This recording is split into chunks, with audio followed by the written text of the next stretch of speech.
My name is Hyppolite Ntigurirwa. I'm Rwandan. I live in Rwanda. I grew up and raised in. I was born and grew up and raised in Rwanda. So it's where I'm based. And yeah, I would like to say I'm peace activist and I am an artist.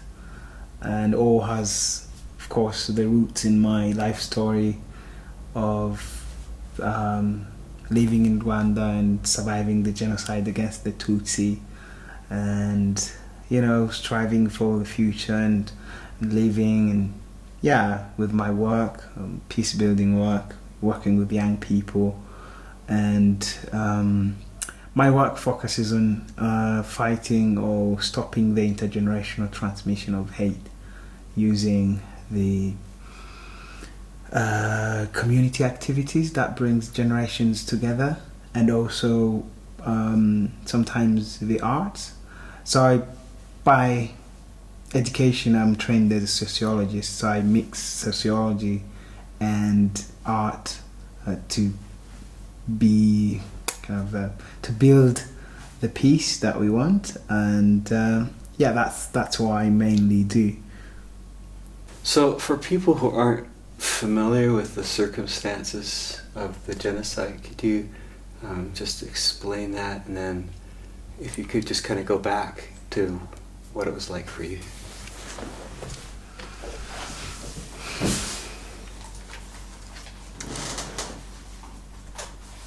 Yeah, I mean,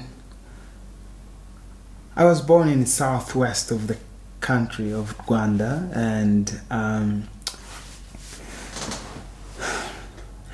I was born in the country, and I was youngest of 7 children, and I had 1 brother and 6 sisters.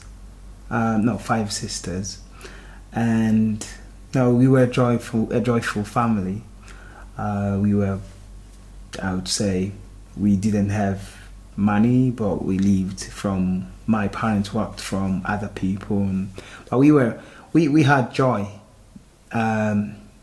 But the problem was when the genocide came, and the genocide didn't just start happened. There were hateful ideologies going on from being taught by the government teaching that this one group of Hutu, that Tutsi group, was bad and they were cockroaches, and they started doing campaign of saying that they didn't deserve the country, they had to go back to where they were from. Where, we don't know. And they were speeches of political personalities saying that the Tutsi deserved to be killed, and it was all going on. Like many other people who were Tutsi, my siblings were subjected to not go to school because they were Tutsis, and sometimes they were rejected from schools. My 2 sisters won the national exams. They were not allowed to go to higher education because they were Tutsi. So there were violence going on, perpetrated by the government of that time, and we're talking about 1994 and even before. And to cut the long story short, there were people who were refugees outside of the country. People were being persecuted. People from the Tutsi group, they were being persecuted, and this was a minority. So the Hutu government taught for so long, for generations, how, and they were just perpetrating hatred into the Rwandan community. And we're talking about the country where everyone speaks same language, they intermarried, and they have same culture, and then and the government decides to be discriminating against one group, which is a minority. So my family happens to be Tutsi. When it came to 1994, in April the 6th, there was the Hutu president's plane was shot down, and that became as a catalyst, not the cause of genocide, but it is like a catalyst for the beginning of the real killings of Tutsi. So, you know, I and my family and my siblings, my parents, we had to go and hide. And what happened that time is, you know, during a 100 days, we like in the whole country, more than 1 million people, Tutsi mainly, and few Hutus who were moderate were killed. And I happened to lose my dad, and my dad was killed. I witnessed the death of my dad, and my dad was killed and left to the dogs to eat. And I've seen many people, my neighbors being killed, and I survived by hiding in the bush and under dead bodies. I happened to hide in mass graves sometimes because that's the only place where the killers sometimes could not come and see. I've witnessed the rape of my aunts, my other friends and women, girls. I was made a child slave of killers for about a month before I went to a refugee camp.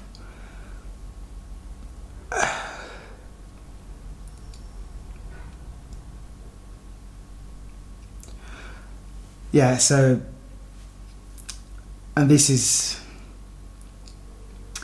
just because you were called a Tutsi. This is just because we were called Tutsi. And this was being done by, not just by people from a foreign country. No, these were neighbors. The killers were our neighbors.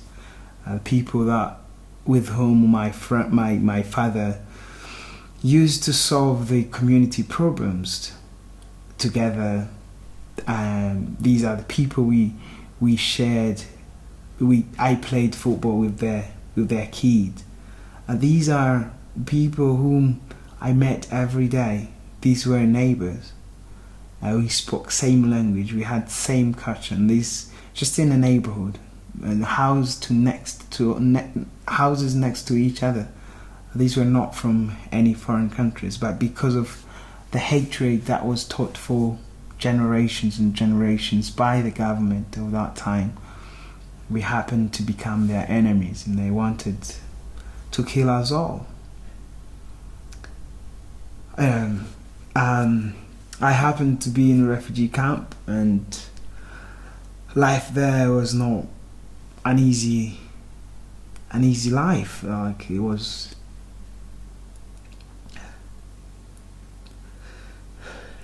life with no food,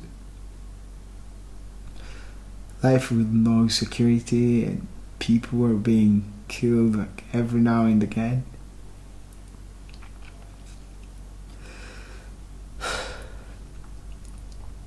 Dogs were just eating dead bodies around us, and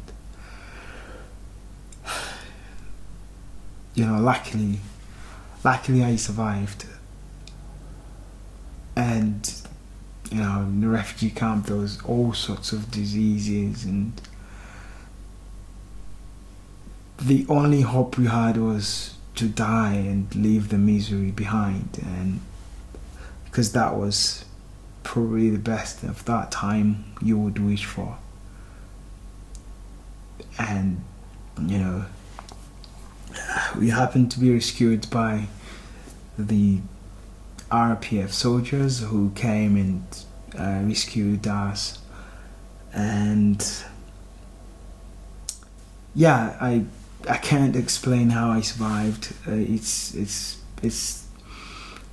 the miracle. It's just maybe it's that time when you look back and say, why did I survive? And it's just like witnessing what happened and retelling the story. And yeah, I mean, I wake up and I just try to think of what I can do to stand in their place. But you know, some of the people I'm talking about who I lost, my cousins, my dad, I never even had a chance to bury them.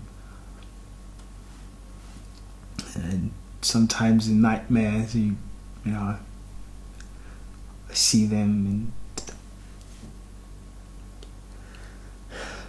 it's just like life you live with. And I try to do what I can, so that I try at least be, if wherever they are, if it's true that they can see what we do, or if I definitely believe that I connect with them, and everything I do, I always try to say I stand in their place. And yeah, that's the life I live now. But there's always what I do, and then after the genocide, yeah, I continued life, and my family, I was lucky enough at least for me to survive with my siblings and my mom. I have to say that there are other people who lost their parents, and like my cousin's family just was wiped off, and no one left in the whole family. And you know, and just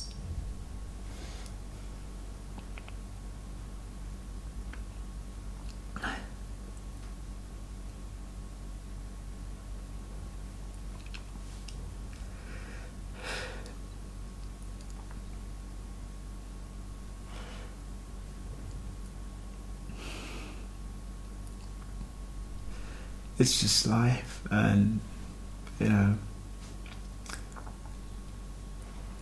all in all, I'm happy that I can at least be working and doing what I can do to stop those hateful ideologies, and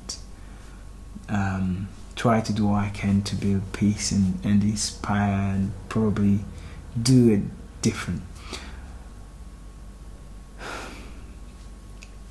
Yeah.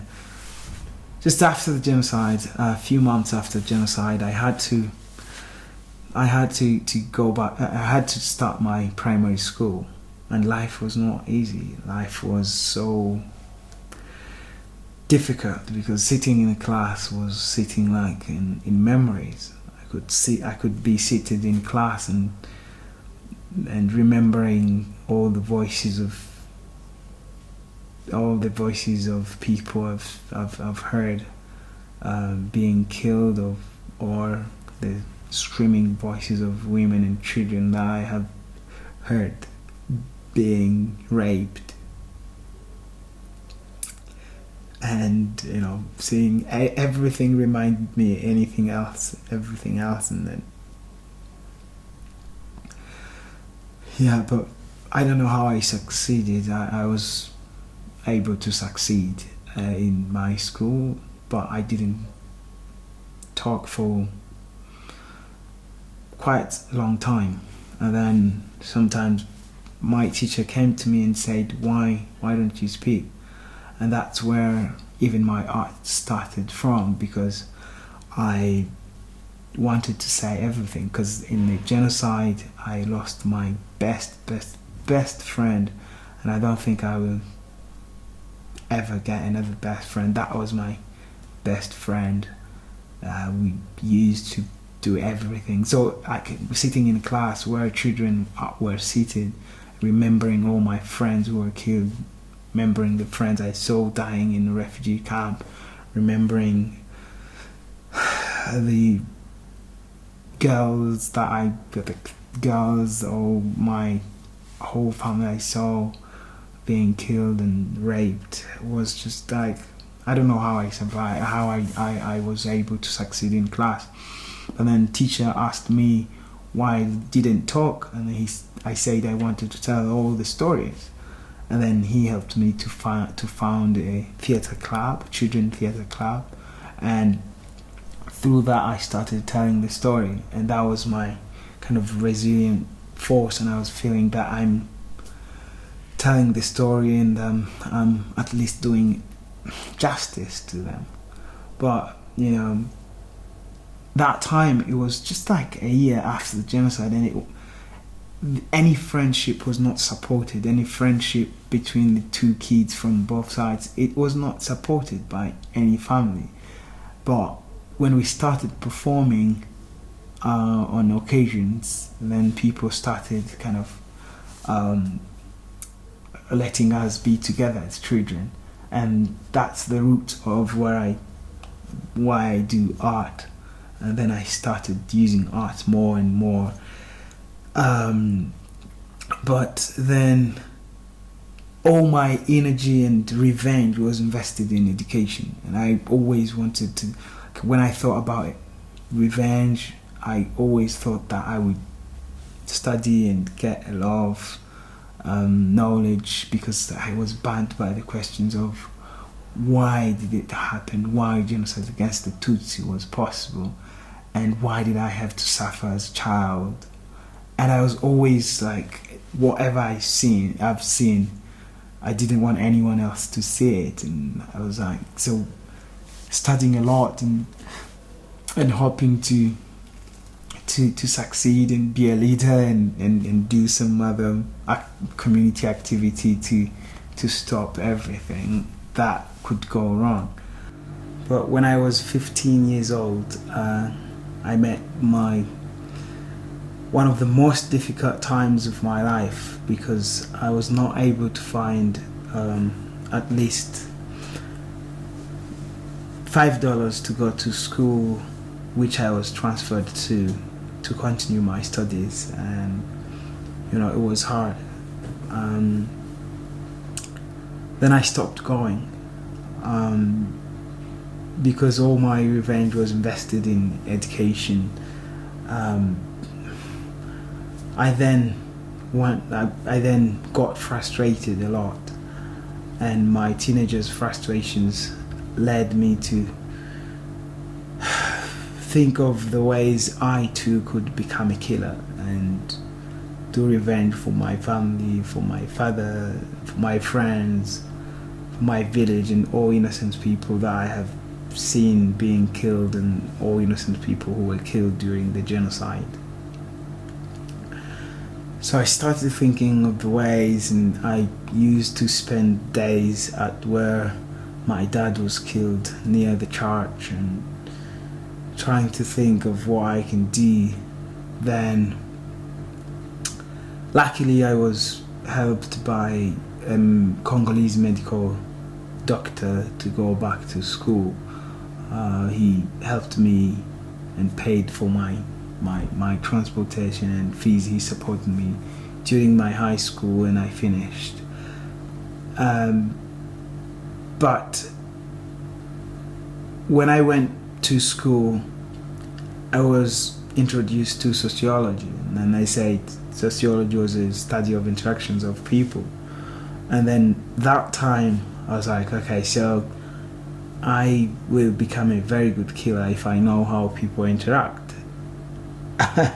And it was a very changing point as well, because all my perspective changed when I came to learn that what was killing us during the genocide was not necessarily bodies and blood of people, but just the ideology that was taught by the government for so long. Then I changed, and then I also went back in the family, and then I started I started encouraging the family to invite the people we knew who have killed some of our family members, and to say, invite them in our commemoration times, and they came home when we commemorated our dad, when we remembered our dad, and our family members, they came, they told the witness, and then we all started feeling what, and then I made a very important decision of my life. I have forgiven them. I said, I forgive you, and the whole family forgiven all the people, those people who killed our family, and they now live close to where my mom lives. And you would say, why did you forgive? And I don't think forgiving is easy, and I didn't forgive because it's easy to forgive. No, but I just forgive. I have forgiven because I know what peace means, and I wanted the generations to learn. And that was the different thing I could do to bring the change I wanted, instead of having this revenge thing. And I'm not blaming those who haven't forgiven yet. It's a process, and it takes time. But what I know is when I wanted to, I was always looking at something, because I've seen men, women doing horrible things that people I used to look up as just the neighbors, as men, as parents in the neighborhood. I've seen that these are the people who made me a child slave I used to in the genocide, and I couldn't think of anything that could challenge their behaviors more than forgiving them.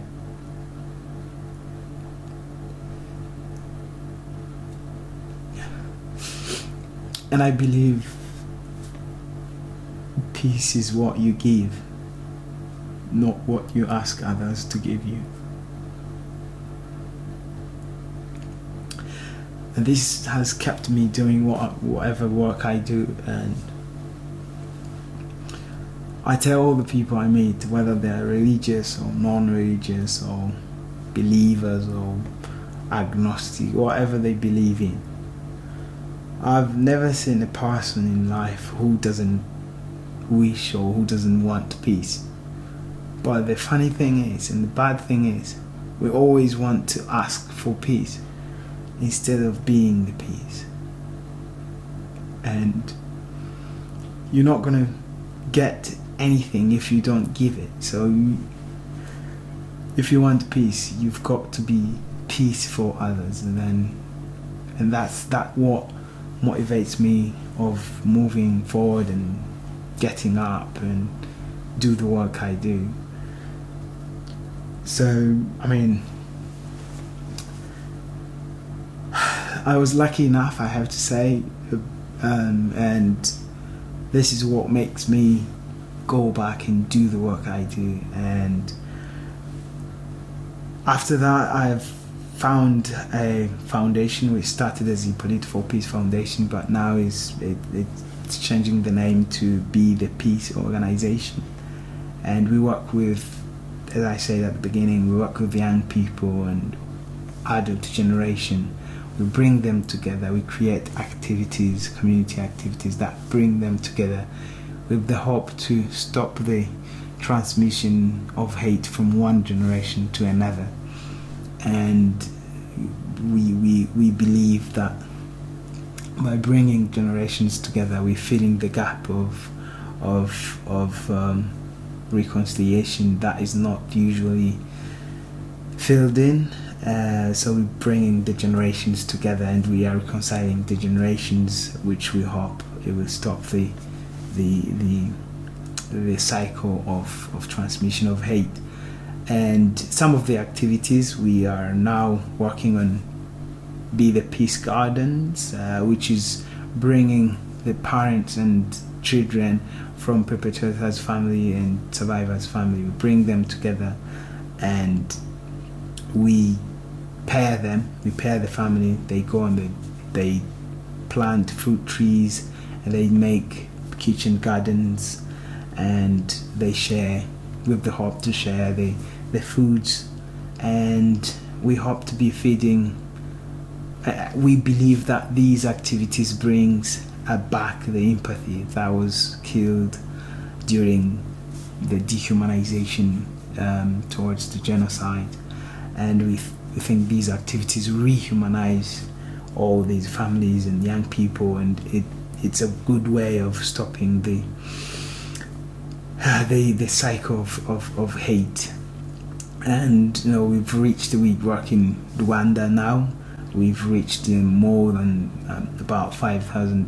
5,000 people, and we hope to continue.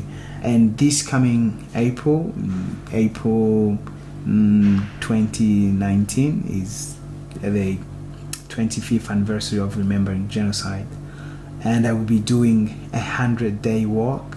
I'll be walking across the country and stepping on every district of the country and sleeping at the former killing sites, which are schools and memorials and churches, and planting trees for peace. And all this I'm doing is to remind people that if we want peace, we've got to seed peace. And if we want love, if we want to give our children love and peace, we've got to give love, to seed those seeds of love and peace.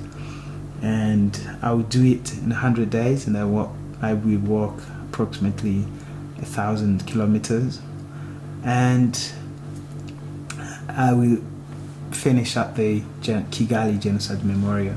And I'm inviting everybody who wants to come and walk with me for days or hours or weeks or months.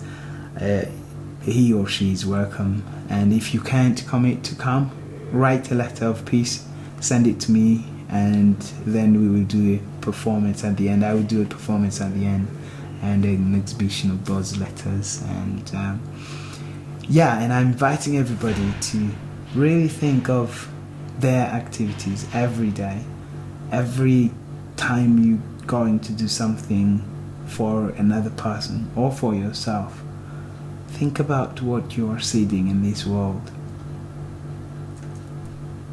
Do not only think about what you eat, but whatever you do, think about, what am I seeding?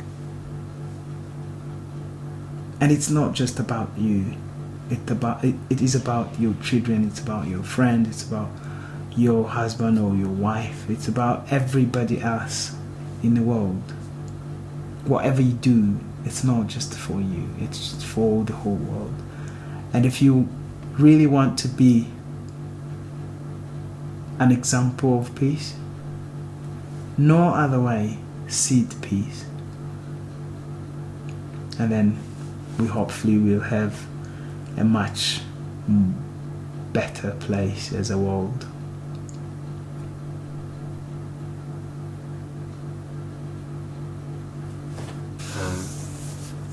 There were a couple of things I was interested in. You said it was almost like there was one place where you said how the perpetrators became dehumanized. Yeah. So in a way, there's something. They're victims to some extent as well. Yeah. That there's healing that required on both sides. And that's I thought that was interesting. And then as a Jesus follower, I just see so many connections with the gospel in what you're saying about how forgiveness is just so important, and it's so hard. And what amazes to me in your story is, for most people, if they experience that kind of hurt, they're just gonna, for the rest of their lives, live in the hate and wanting the revenge. So I'm just amazed that you were able to process through that and get to a commitment say, okay, I'm just going to forgive. And it's going to be incredibly difficult, but that's just the way forward. And I think, like I just think of how Jesus absorbed the violence of the world. And, so you're being like Jesus. In my view, you're being like Jesus when you do that. So I'm really impressed by that. Thank you. I mean, now I go back in the village where my mom still lives, and I lift up the children of those people and families, and I visit them, and not as a way of showing up, but as a way of kind of inviting them not to feel like, oh, they're horrible or what, but inviting them to feel, we're human together. Wow. And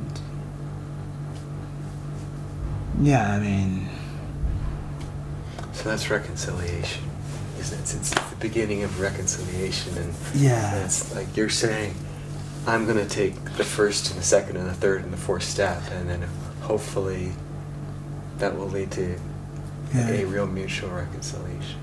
Sometimes we put, it's sometimes we put focus on those who do wrong to us, who do mistakes to us, and say they're the ones to come and confess. Yes, I agree, but they have a very heavy duty, and confessing is also another hard duty. And if you've got that bravery of stepping and making the first step and approach them and say, if you believe in Jesus, you know how Jesus could say, don't be afraid, don't go further, but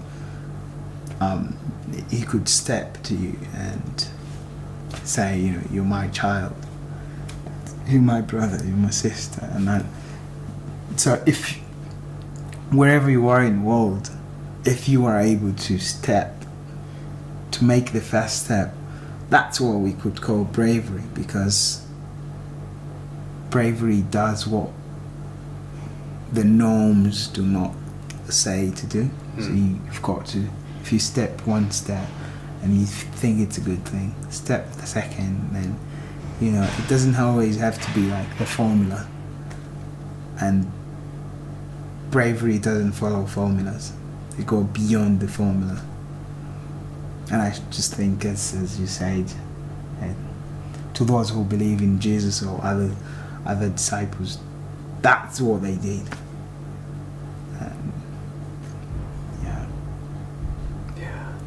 Because reconciliation is just at the very heart of what it means to be a follower of Jesus.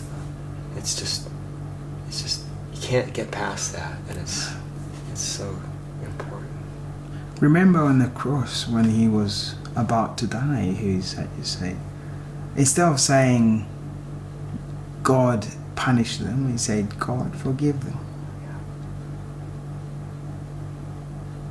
And from what we know, Jesus was one of the people was put on cross and died. Every single suffering that came about, he died. He faced it. But at the end, he didn't say, you deserve death, or he just said, God, forgive them. It's amazing. So what else are we learning as Christians? We've got everything to learn.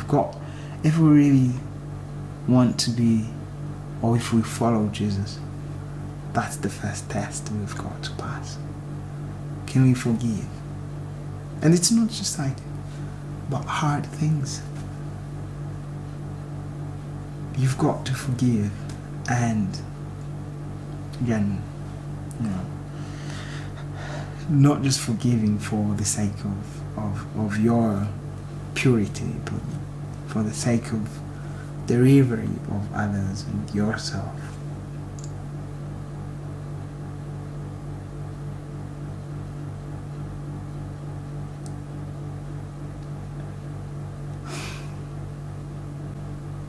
let's just love people. Let's just be nice. And I think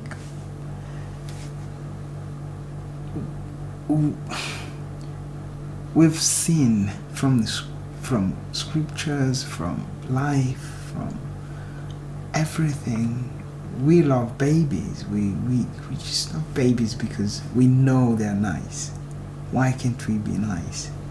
I know it's hard, but if you want to be nice, you've got to sort out hard things. And, you know, we're all happy when somebody makes sacrifice for us. Why can't we do it ourselves? And I'm not just saying, I'm not blaming anyone, but I'm just encouraging everyone. And I'm encouraging myself as well. To always remember. We fail to remember. We fail to remind ourselves that we've got to be nice every time. And if we were able to remember that kindness is richness. It's everything we've got. If we need anything, if we need joy, if we need money, if we've got anything we need, we've got to be nice. So yeah, just be nice to people, be nice to everyone, and life will be much more better. Yeah, because it says somewhere that God is love, and the way you know somebody is a child of God is because of the love they show. Definitely. And you know, it's just, why and always we should be putting ourselves into others' shoes and remember, if I was to be in that place, and there are people who tell me that they can't be bad, or that I don't believe that there's any single person who is born bad. We all learn. We learn and we believe and we become. And that's even why I work with young people, because I know from my own experience that at your teenage, or from what we assimilate, from what we taught, we become. And I just say, hasn't it been that a person helped me to go back to school? Who could I have turned into? Today I could have become a killer. So we always fail to put ourselves into others' shoes and remember that we're lucky because we're not like them, but we don't go further and think, have I been in their place? Have I been in their position? What could I have become? What could I have done? And you will find that everybody could have become bad or could have done really bad things. So we should be a forgiving community. We should be a thoughtful community who wants to do great things, we should be the people who want to be the real human being, the real followers, the real believers, the real good, the real nice people. Not just like, oh, I'm nice. No, you're not nice if you're not doing nice things to others. And and if you've done bad things, remember, confessing and forgiving, confession and forgiveness are acts of noblesse, they are acts of loyalty. If you want to be loyal, be humble, be forgiving, and ask for forgiveness. Those are strengths beyond whatever is normal. And that's, that's what the world needs. Yeah. Thank you. Thank you too. That was wonderful. Yeah.